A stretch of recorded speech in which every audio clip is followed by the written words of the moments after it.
حضرت سیدنا عبداللہ ابن عباس رضی اللہ تعالی عنہ سے روایت ہے، آپ فرماتے ہیں کہ جب حضرت سیدنا صدیق اکبر رضی اللہ تعالی عنہ اور نبی کریم علیہ الصلاۃ والتسلیم غار ثور میں موجود تھے تو حضرت سیدنا صدیق اکبر رضی اللہ تعالی عنہ کو سخت پیاس لگی۔ نبی کریم علیہ الصلاۃ والتسلیم کی بارگاہ میں حضرت سیدنا صدیق اکبر رضی اللہ تعالی عنہ نے عرض کی کہ یا رسول اللہ صلی اللہ علیہ وسلم مجھے پیاس لگ رہی ہے۔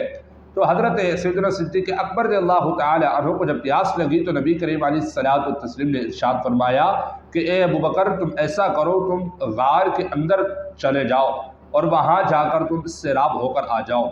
اب حضرت سیدنا صدیق اکبر رضی اللہ تعالی عنہ فرماتے ہیں کہ جب میں غار کے اندر مزید گیا تو میں نے خوبصورت منظر دیکھا۔ میں نے کیا دیکھا؟ جب میں پانی پی رہا تھا، جب میں نے پانی پی لیا تو پانی دودھ سے زیادہ سفید تھا اور شہد سے زیادہ میٹھا پانی تھا اور مشک سے زیادہ خوشبودار پانی پیا۔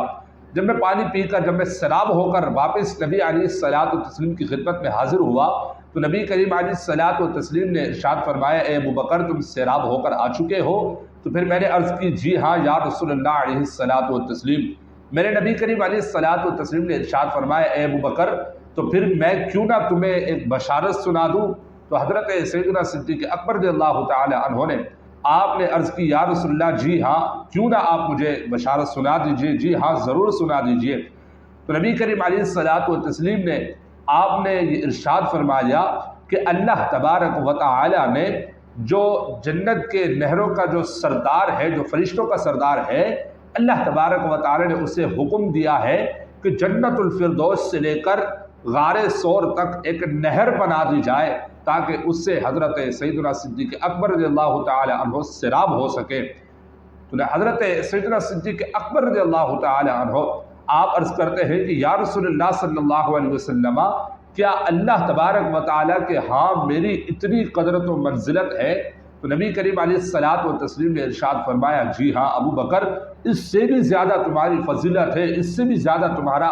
مقام و مرتبہ ہے، آپ کی شان ہے۔ تو نبی کریم علیہ الصلاۃ والتسلیم نے یہ ارشاد فرمایا کہ خدا کی قسم کہ جس کے قبضے قدرت میں آپ کی اور میری جان ہے، کہ جس نے مجھے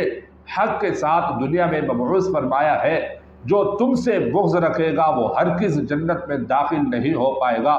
اگرچہ اس کا ثواب جو ہے، اس کی نیکیاں جو ہے وہ 70 انبیاء اکرام علیہم رضوان کے اعمال صالحہ کے برابر ہی کیوں نہ ہو۔ اللہ اکبر۔ تو ہمیں بھی چاہیے کہ ہم حضرت سیدنا صدیق اکبر رضی اللہ تعالی عنہ سے بے انتہا محبت کریں اور آپ کے نقش قدم پر اور جو آپ نے تعلیمات فراہم کی ہے اس پر ہم سب کو عمل کرنے کی توفیق عطا فرمائے، آمین۔